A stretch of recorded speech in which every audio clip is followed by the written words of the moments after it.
Okey, Assalamualaikum warahmatullahi wabarakatuh, gang. Tu pintu makam dia tak yang bunyi macam ni. Macam ni.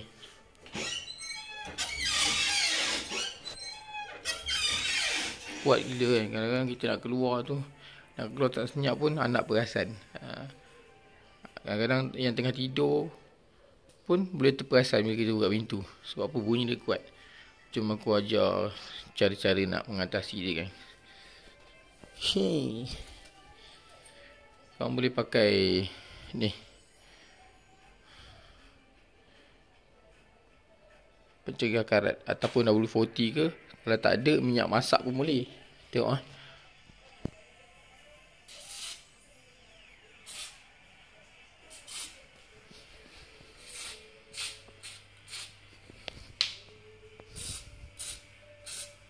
Okey.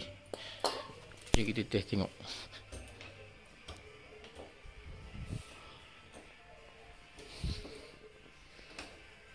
Terus sunyi, kan. Terus tak berbunyi. Nampak? Okey, ni pula. Alright.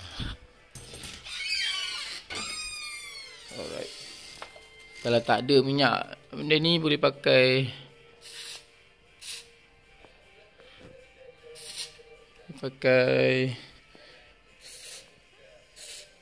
apa-apa minyak lah. Kalau tak ada minyak masak boleh kot.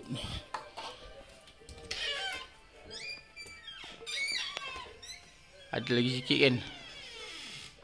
Kita try dia pula dalam. Sekejap.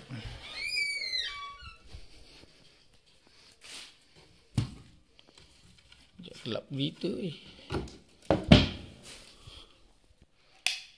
Okey. Tak sikit dah dalam ni. Allah, sekejap.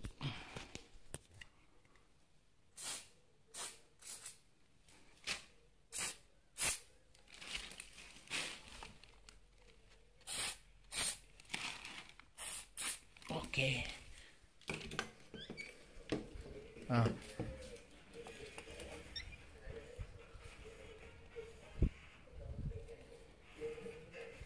Okey, gang. Settle. Terus sunyi.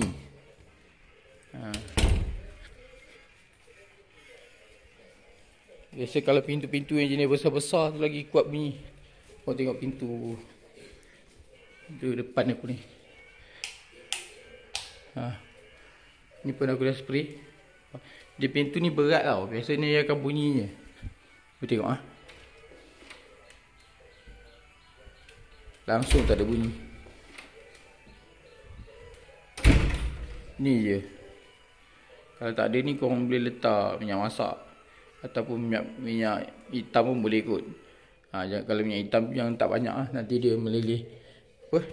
Dia berminyak pula. Alright, gang. Semoga bermanfaat. Assalamualaikum. Bye.